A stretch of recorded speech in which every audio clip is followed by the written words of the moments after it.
Pause there.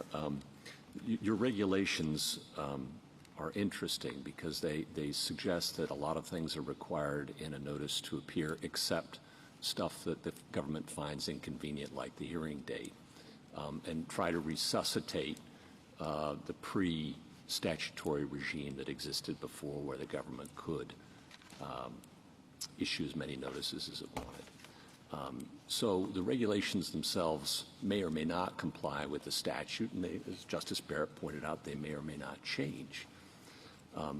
The only statutory hook I think you've identified to save the problem is the clear and convincing evidence requirement. But that's just a clear and convincing evidence requirement that the notice was given. And here the notice would be the Section 2 notice, the notice of change. So none of that means that the NTA, the Section 1 notice, has to be complete, or in fact anything other than a blank document, right?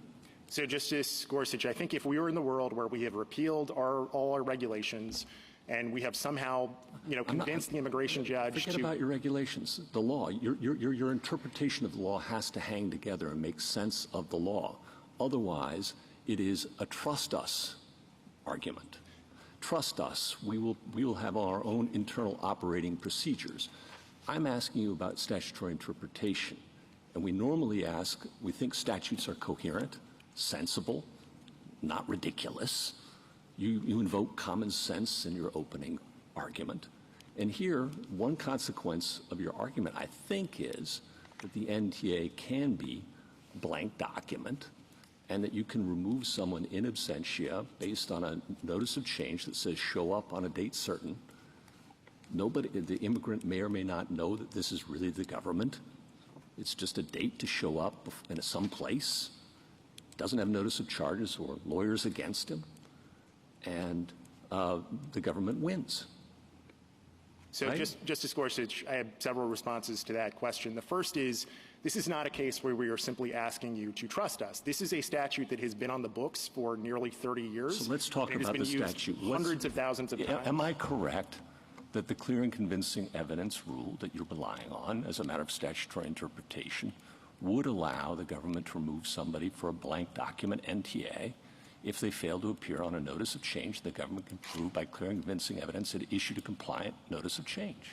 Our position is that if a non-citizen receives a paragraph 2 notice, a notice of hearing saying, show up at immigration proceedings at this date and this time, then yes, the non-citizen needs to comply with that. Okay. And if the non-citizen doesn't attend, and so if that happens, that's very far away from the facts of these cases. If that happens, if that's the consequence of your statutory interpretation, we have to ask whether that fits with common sense, you say.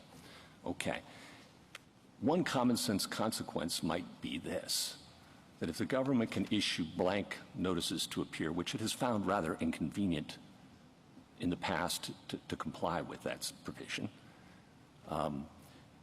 need only file notice of changes and then remove people who fail to show up, why wouldn't it proceed in exactly that fashion going forward as a consequence of a decision in the government's favor in this case, when, as I understand it, and my figures may not be exact, about a third of cases in immigration proceedings are in absentia removals, so failures to appear.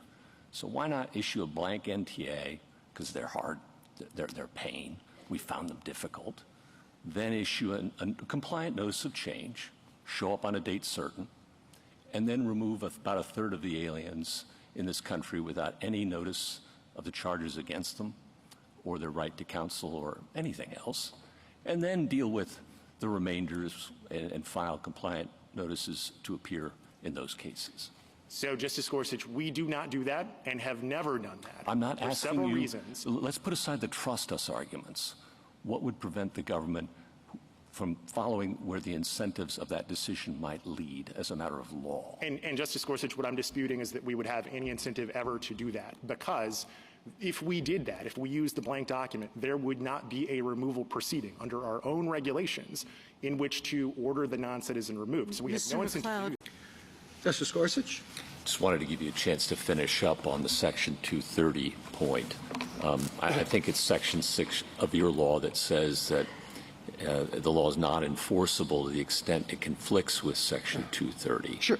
So Sure. why wouldn't we analytically want to address that early on in these proceedings, whether in this court or a lower court? Well, the And law does that complicate our attempt to resolve things in a facial challenge? Sure, Your Honor, and I think that the reason is because the law is not facially, at least, preempted under 230C2, which principally regulates takedowns.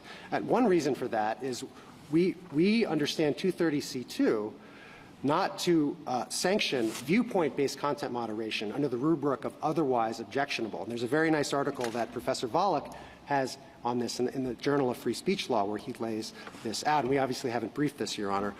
The second point I would make about Section 230C2 is that it only applies to good faith content moderation.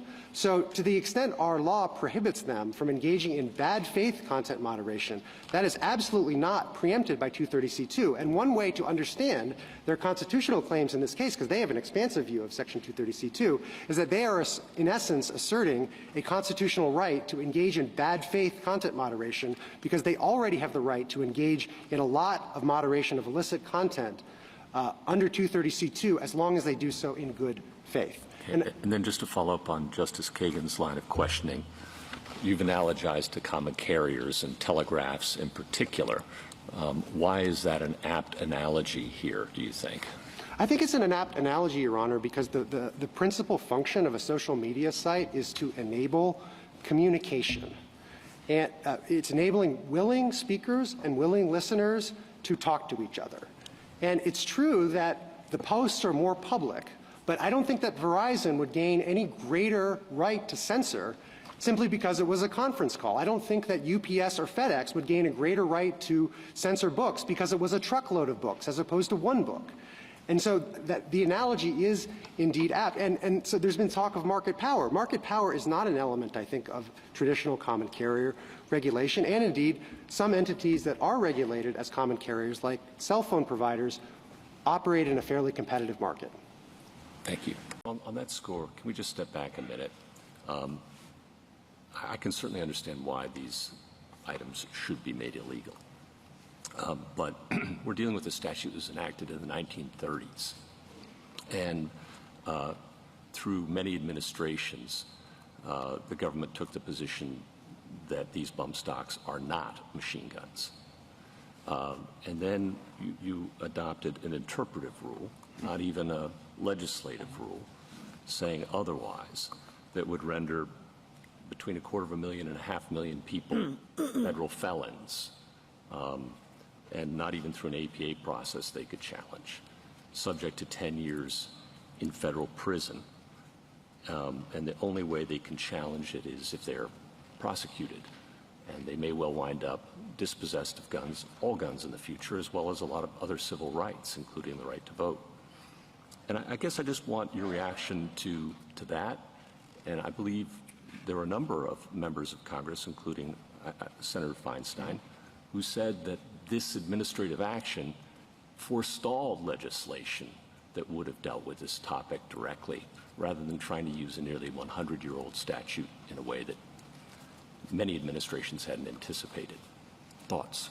There's a lot packed in there, so as you might expect, I have a lot of thoughts. I think the main one is this court often concludes that the government has interpreted a statute the wrong way and doesn't hesitate to correct the government's mistakes. I think the government should do the same thing.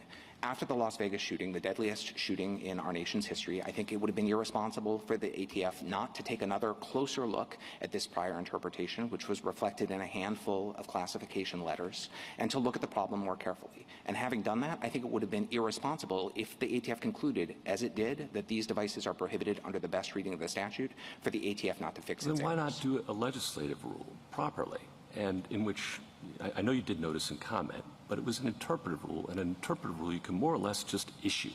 And you don't even have to put it in the Federal Register. I mean, maybe you do in some circumstances, but not all. Well, Justice... And you're creating a class of, again, between 250,000 and 500,000 people who have, in reliance on past administrations, Republican and Democrat, who said that this does not qualify under a very old statute, taken actions.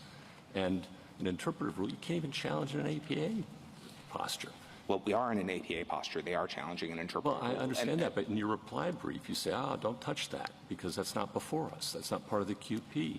And in an interpretive rule, you don't get an APA challenge. You get a criminal prosecution against you is what you get. So I guess I disagree with that on a number of levels. First, I would think it would be better for those who are concerned about administrative power that we acknowledge this is an interpretive rule. The ATF doesn't have the power to make something a crime that wasn't a crime before. It's not a crime to violate the rule. It has been and always will be a crime to violate the statute. The ATF is saying we got that wrong before and we're fixing it now. And you're right, it would be horribly unfair to prosecute people who possess these devices in reliance on the agency's past assurance, but that is taken care of through doctrines like entrapment by estoppel, which ensure that no one has been and no one will be prosecuted for possessing these guns or these devices during a time when ATF said it was legal. But that's not a reason to shackle the ATF and certainly not a reason to shackle this court to adopt something other than the best reading of the words Congress wrote. And it's true, Congress wrote those words 90 years ago, but we think it used capacious language like function of a trigger instead of pull of a trigger. And then in 1968 added parts that can be used to convert something into a machine gun,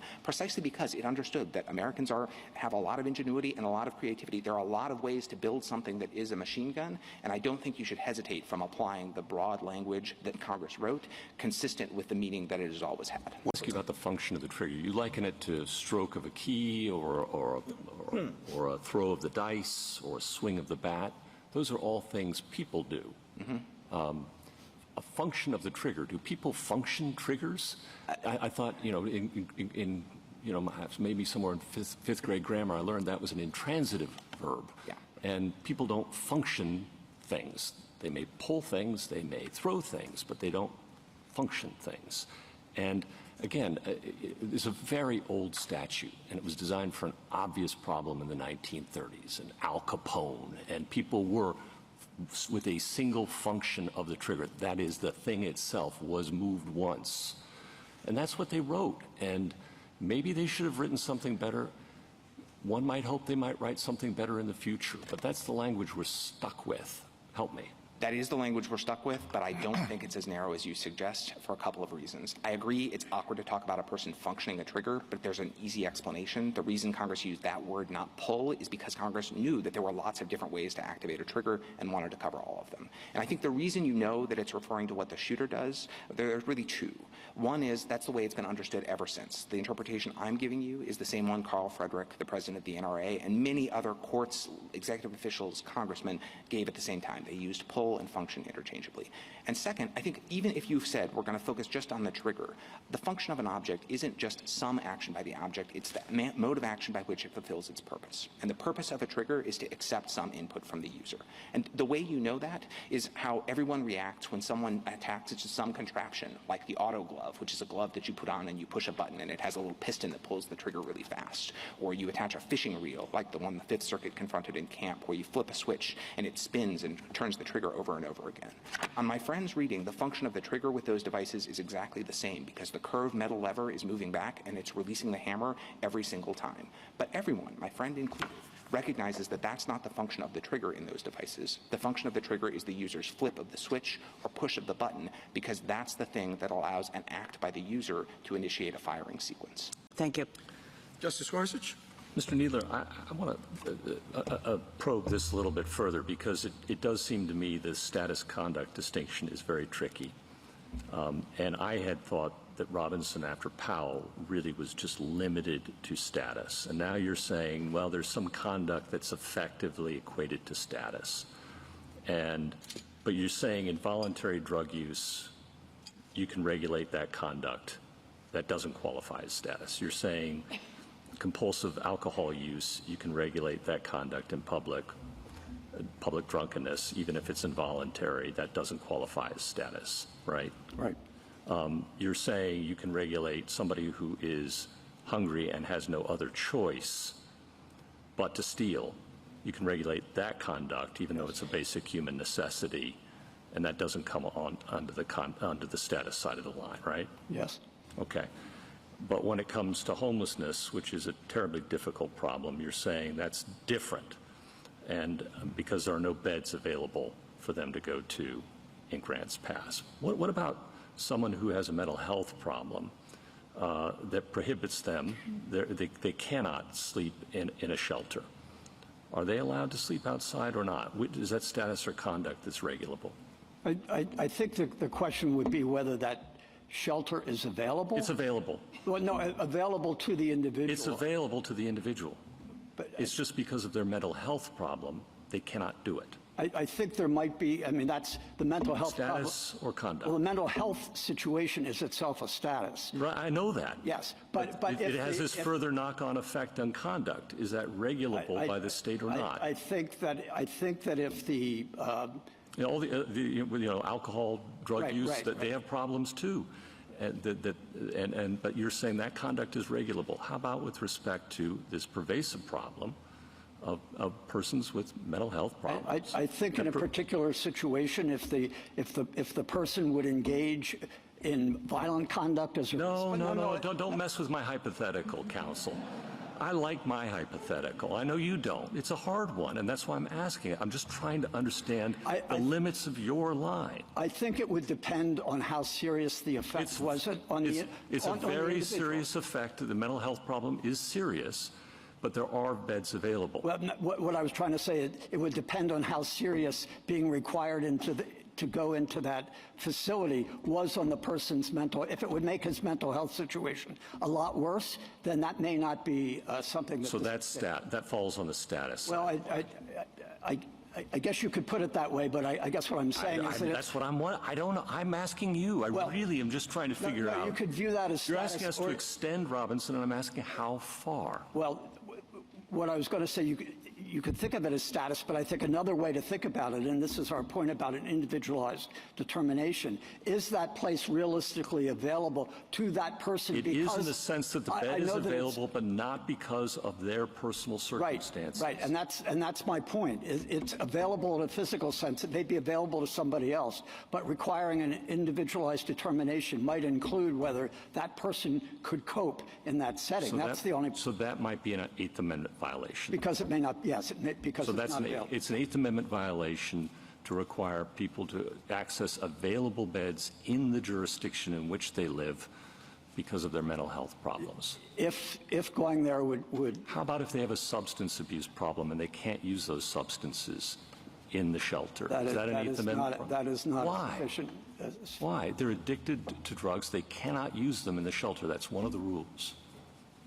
Well, if it's the shelter's rule, then they have no.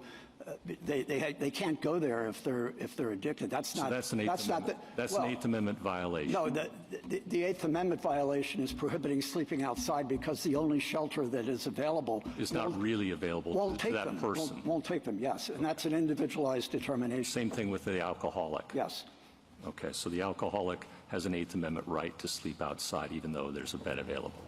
If the only shelter in town won't take him, then I think he's in the same condition. And there can be all sorts of reasons, and the city doesn't judges normally. Across the country are now going to superintend this under the Eighth Amendment. I actually don't think that it requires this. Again, I don't think we should let the Ninth Circuit decisions. No, you want to characterize. Okay, yeah, you don't like the class certification, but that question's not before us, counsel. No, but all we're talking about is the core principle of Robinson, which is you cannot punish someone for a status. And I think communities guided by that principle, and it's the only principle a court should be enforcing, would retain a lot of flexibility. How about if there are no public bathroom facilities? Do people have an Eighth Amendment right to defecate and urinate outdoors? No, we is that conduct or is that status? It's obviously there's conduct there, and we are not suggesting that cities can't enforce their. Why not? If there are no public facilities available to homeless persons, that situation, candidly, has never arisen, and whether or not they're, in the litigation, as I've seen, but no one has suggested, and we're not suggesting that public urination and defecation laws cannot be enforced because there are very substantial public health reasons for that. There are substantial public health reasons with drug use, with alcohol, and with all these other things, too. And they can all be. You're saying the Eighth Amendment overrides those. Why not in this circumstance? Or no, I'm not saying the Eighth Amendment overrides laws against drug use. I know that. Oh, I'm sorry. I know that. No, I misunderstood. That one the government wants to keep. I got that. No, I misunderstood your question. Yeah. Sorry. And last one. How about fires outdoors? I know you say time, place, and manner, but is there an Eighth Amendment right to cook outdoors? No, I think that's an incident, a human necessity every person has to do. But this is one of those things that is taken care of on the ground as a practical matter. There are restaurants where someone can go. Well, no, we're talking about homeless people. No, they're not going to go spend money at a restaurant necessarily. There may be inexpensive places. Some people get. Let's say there isn't. Okay. Let's say that there is no reasonable. And the local community. Do they have a right to cook? They have a right to eat, don't they? They have a right to eat, a right to cook. If it entails having a fire, which I think it probably would, but as I said, the eating, the feeding is taken care of in most communities by nonprofits and churches stepping forward, as they have for 200 years. But if there isn't, there's an Eighth Amendment right to have a fire. No, we are not saying there's. Well, I thought you just said there was. Well, there's food that you can eat without cooking it. They could get a handout from an individual. People can beg for money. I mean, there are ways that this works out in practice. Last question. I'm totally sympathetic to the idea that there might be a necessity defense in these cases, and there's a footnote in your brief that indicates that in a lot of cases you could maybe bring advanced preliminary injunctive action, at least as individuals. And I don't even see why you couldn't do it on a class-wide basis. We haven't ruled out class. Well, I thought you did in that footnote. You said, the whole mistake here is that this was done on a class-wide basis. Why couldn't without sufficient inquiry into the individual circumstances is what, particularly with the two class representatives here. Thank you. The only relief you seek is the opportunity to file a motion for reconsideration at the consulate. Is that it? Yes, with the caveat that the government's inadmissibility determination would have to be declared to be incorrect. Now, if that's the case, I don't see that in your complaint, number one.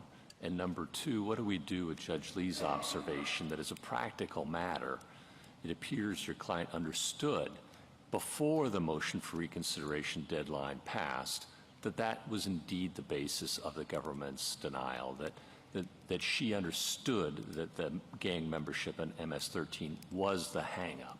Now, you didn't know all the details, but you did understand that fact, and if that fact alone sufficed to provide the Mandel notice, is this harmless error?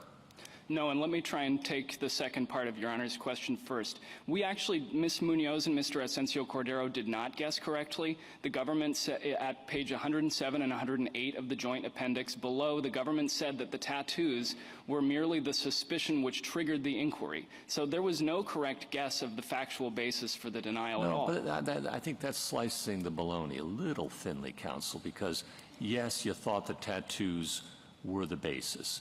But you thought the tattoos were the basis because they suggested gang membership, which is exactly what the government thought, too. But even there's a very significant difference between gang membership, there are hundreds of these gangs, and the specific gang that they ultimately provided 3 years later. Now, I'll be very concrete with how we would have done this differently if we'd have even known that bit of information. And a brief aside to say that I think if there was... Does Mandel require the specificity of the particular gang that he was affiliated with? Wouldn't it be enough for the government to say he's affiliated with an international gang that conducts violence and drug trafficking operations, for example? It wouldn't be enough if there was additional facts that did not implicate national security, like the facts which were ultimately provided here, that it was based on a criminal review. Let's just suppose that it were enough for then the yes, that would be the end of the... End of the case. That would be harmless error then. But well, no, because, again, it wasn't enough here because there's no additional fact on the record that would have allowed Mr. Asensio Cordero and Ms. Munoz to have any idea how this man was never been convicted or charged of any crime. I understand that. I appreciate that fact. But if your client understood that gang membership was the problem, and if the government said gang membership, if that were enough to satisfy Mandel, why doesn't it follow that any error here is harmless? Well, to clarify, and I don't want to put too fine a point on it, but that would only be enough if if you're talking about such a significant figure that even indicating what gang he may belong to is not, it would implicate national security. In almost all cases, there's going to be facts that can... I don't know whether it would implicate national security. I'm positing it might satisfy Mandel. Well, I think based on the facts here, you would at very least need the name of the gang. Because, and let me come back to the point about what we would have done differently. Because had we known MS-13 was the gang, at page 44 of the joint appendix, there's a declaration from a gang expert which was submitted in April 2016. That affidavit only mentions MS-13, I think, in 2 or 3 sentences in passing. It uses MS-13 as an example. It makes no attempt to actually analyze how these tattoos might have been related to that gang. I am not a gang expert, but when we go back on remand, we will be able to provide, this is Our Lady of Guadalupe, a tattoo of Sigmund Freud. You know, I mean, that was interesting. Maybe Counsel, MS-13 doesn't like psychoanalysts. Justice Gorsuch's question here. I mean, 607 says the president. I've got it in front of me, and so there is that. Well, let me just back up, though, just a second to what was a quick exchange with Justice Kavanaugh that I just want to make sure I understand. Yep. Did you agree that there are some core functions of the executive that President conduct that Congress cannot criminalize? Yes. So is that a form? I mean, we can call it immunity or you can call it they can't do it, but what's the difference? We call it an as-applied Article 2 challenge. Okay. Can we call it immunity just for shorthand's sake? So I think we are kind of narrowing the ground of dispute here. It seems to me there is some area you concede that an official acts that Congress cannot criminalize. And now we're just talking about the scope. Well, I don't think it's a just, but I think it's a very significant gap between any official act and the small core of exclusive official acts. I got that, but I want to explore that, okay? So, for example, let's say a president leads a mostly peaceful protest sit-in in front of Congress because he objects to a piece of legislation that's going through. And it, in fact, delays the proceedings in Congress. Now, under 1512c2, that might be corruptly impeding an official proceeding. Is that core and therefore immunized, or whatever word euphemism you want to use for that? Or is that not core and therefore prosecutable? Well, without a clear statement that applies to the president.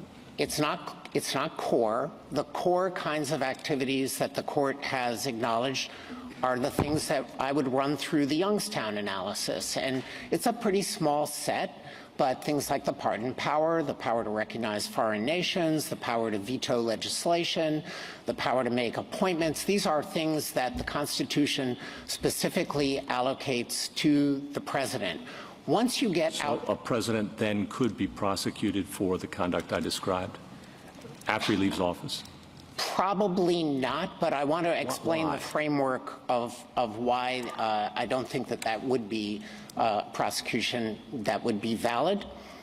First, I think you need to run through all of the sort of normal categories of analysis. Is there a serious constitutional question that's posed by applying that statute to the president? If so, then you may well default to it does not apply, at least on that fact I thought pattern. you said it, that was my question. Yes, and I you said understand. it fell outside that core, we'll call it immunity for simplicity's sake. Yes, I understand.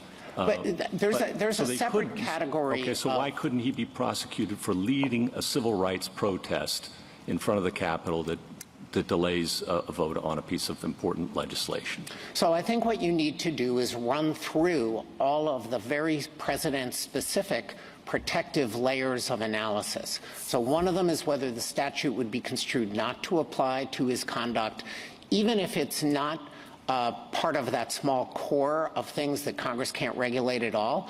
If it operates to prevent the president from fulfilling his Article 2. No, he could have given speeches against it. He did. Yes. But he did something more, and it corruptly impeded and sought to influence an official proceeding. Well, so I don't know.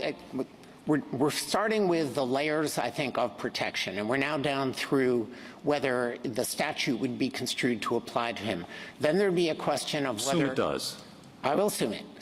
Then there's a question of whether he has the state of mind necessarily to Assume he violate does. it. Corrupt. Okay. Nobody knows what corrupt intent means. We've been around that tree We will twice probably already. find out. And maybe it means that he knows that he was doing wrong, is what the government told us. Right. He knows he's doing wrong. He knows he shouldn't be up there blocking a congressman from going. Well, let me get to the next layer then, which is that the president does have access to the attorney general to provide legal advice and regularly gets legal advice from the Attorney General on the lawful scope of the president's activities. And we could go down two tracks here. One is that the Attorney General advises him that as an incident of his Article II authority and in carrying out the functions of the presidency, he can lawfully participate in that protest. It's kind of the First Amendment analog to the president's official powers, which the court is exploring in other cases. Alternatively, the Attorney General could advise him, I'm sorry, Mr. President, there's nothing in the language of this statute that carves you out. I don't see a serious constitutional question in it because you don't have to do that, and I would advise you not to violate the criminal law. And then he could be prosecuted. No. No. If he gets a negative opinion from the Attorney General, he still couldn't be prosecuted? I'm going to assume that most presidents are not going to take Well, but if he gets one and does it anyway, then he could be prosecuted. Well, so then if we are down at that level, I think what we are really asking is whether the president is subject to the criminal law. And our answer is yes, he is subject to the criminal law. Justice Gorsuch? If you did, though, I just wanted to confirm, I thought I heard you thought that the blazing game framework was the appropriate one. Is that right? Largely, yes, Justice Gorsuch. We agree with the idea of the distinction between office holder and office seeker. We also agree that if it's objectively reasonable to view the activities as those of office holder, then the Fitzgerald immunity kicks in. I think we would look more at the content of the actual interaction in order to make that determination than Blassingame suggested, at least on the facts of that case, might be appropriate. Can you give me an example of what you have in mind? I'm just trying to understand what nuance you're suggesting. So Blassingame adopted a generally very favorable pro-government framework that we endorse in private civil cases. Yeah. Okay, not here, because we don't think that Fitzgerald applies in the criminal context. No, I understand that, okay. but putting that aside, the distinction between official act and private office seeker. Yes. Their test is, you think, good enough for government work? On this one, the department hasn't taken a next step since the Blassingame decision, but let me offer a few thoughts that Justice Gorsuch I think might clarify it. The Blassingame decision focused on objective contextual indications to try to see whether the president was acting as a campaigner as opposed to an office holder. Yeah. I think that decision can also be made by looking at what the president actually said. And let me illustrate that with an allegation that I think my friend talked briefly. In one of the interactions between petitioner and a state official, petitioner is alleged to have said, all I needed you to do is to find me 11,000 votes and change. I think if you look at that content, it's pretty clear that petitioner is acting in the capacity as office seeker, not as president, and we would look at that content. Okay. But the test, I'm just focused on the legal test. Correct. I'm not hearing any objections to it. Other than I think that the D.C. Circuit placed more content consideration off limits than I would. Okay. All right. And then I wanted to understand on the core immunity, or whatever word we use, that it seems to me that we're narrowing the ground of dispute here considerably. Do we look at motives, the president's motives for his actions? I mean, for example, he has lots of war powers, as we've discussed, but he might use them in order to enhance his election, his personal interests. Is that a relevant consideration when we're looking at core powers? So I am thinking of this more as looking at the objective of the activity as opposed to the kind of subjective motive in the sense that Your Honor is talking about. I think that there is a lot of concern about saying an electoral motive to be reelected such. Every first-term president, everything he does can be seen through the prism, by critics at least, of his personal interest in re-election. Yes. And so you wouldn't want that. I think you would say personal motivations off limits with respect to the core powers. Probably, well, with respect to the core powers, we think those are just things that can't be regulated at all, like the pardon power and veto. Right, regardless of motive. Correct. Regardless of That's motive. right. Okay. That's right. All right, so then we're in the non-core powers where we're fighting over.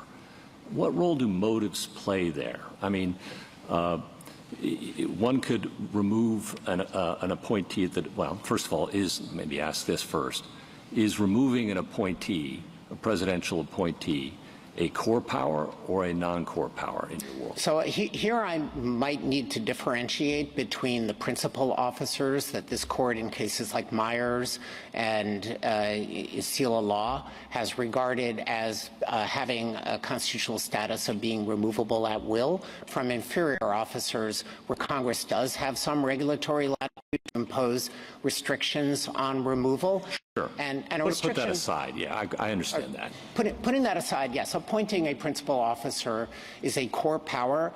I am not prepared to say that there is no potential criminal regulation to say you can't do it for corrupt purposes, to enrich yourself, for example. Well, bribery, all right, Yes. but that's what I was wondering. Do motives come into the core power analysis or not? And now I'm hearing, I thought I heard no, and now I'm hearing maybe.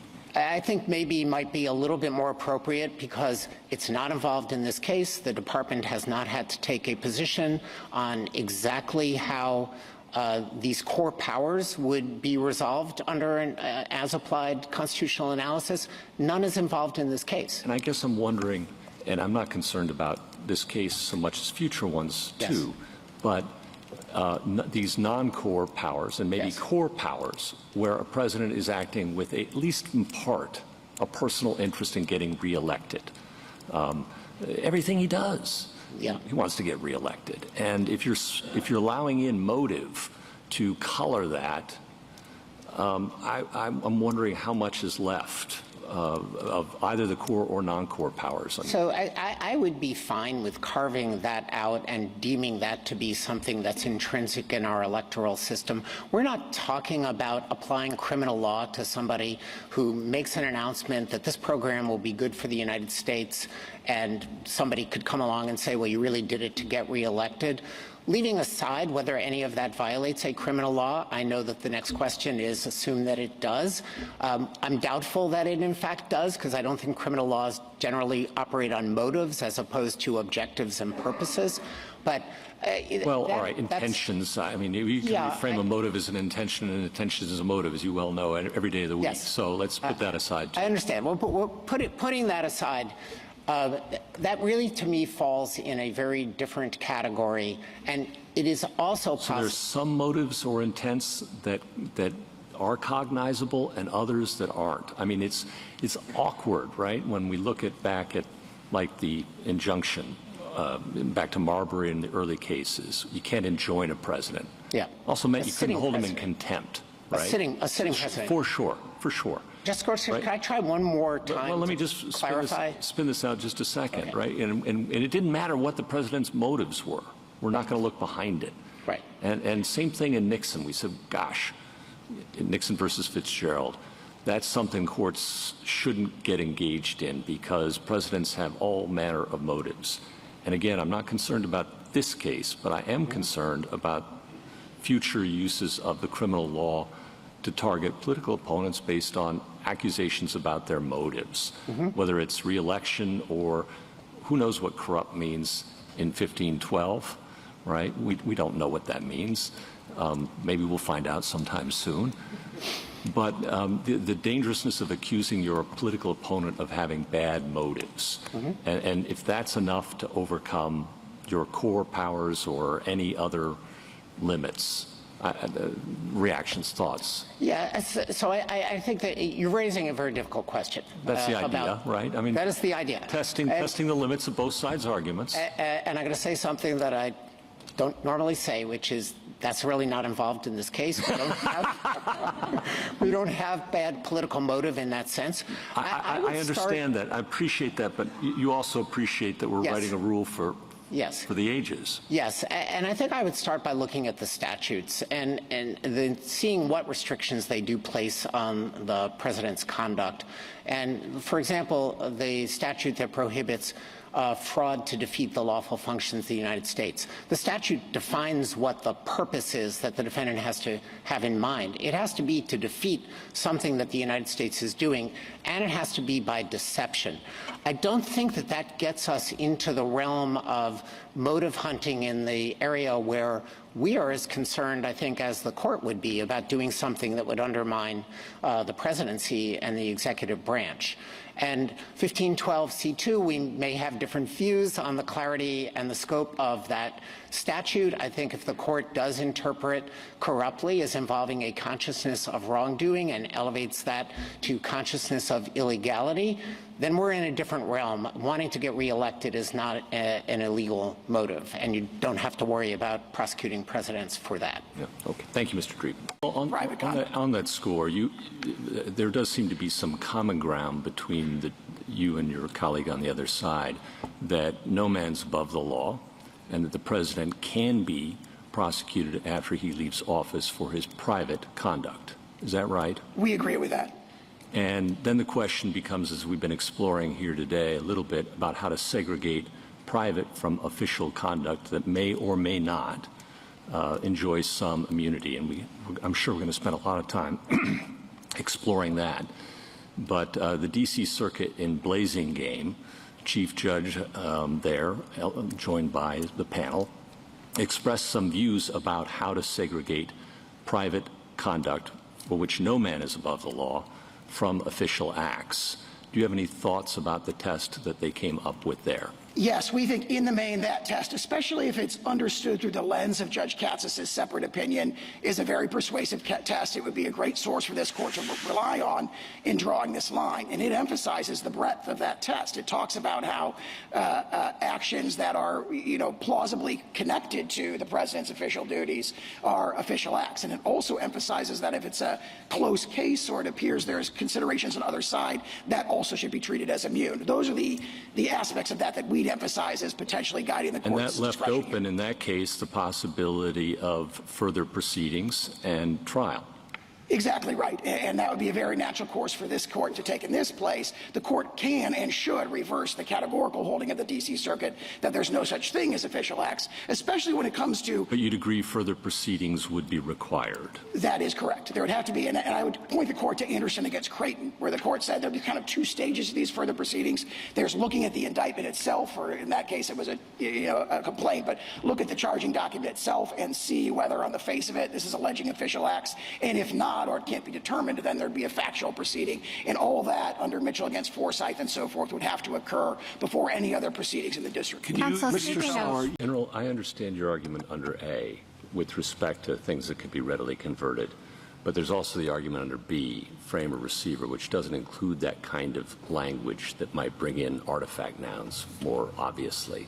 What's your thought about that? So I do think there's language in B that gets us there, and it's the fact that Congress referred to frame or receiver but didn't expressly define that term. It's true that in subparagraph A, Congress used the exact language readily converted, but that's because that's Congress's definition of the term, and if it had defined it solely in terms of the functionality of a gun, if it had just said something that functions as a gun, that would be limited to operational weapons. So Congress had a really good reason to use the language there. Gotcha. I follow all of Yep. that. So then now moving on to B, So moving on to B, Congress didn't define the term, which means it carries its plain and ordinary meaning. And we think that the ordinary meaning of a noun like frame or receiver includes objects that are nearly complete but are missing just a few holes that need to be drilled. Now, we can't possibly think that every noun that Congress uses everywhere in the U.S. Code is used as an artifact noun that carries with it things like Justice Alito's pen and pencil as a grocery list, right? So there's got to be a line that makes this, on your theory of the case, why we should read that into B here, but not everywhere in the U.S. Code.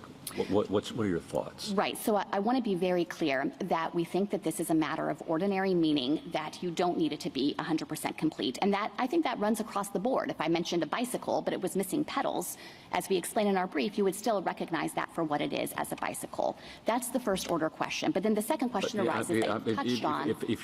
If I'm not inclined to think that every noun is used in that way in the U.S. Code, I mean, that would be a very dramatic argument, right? Lenity, notice, fair notice to people that every piece of paper and pen is a grocery list.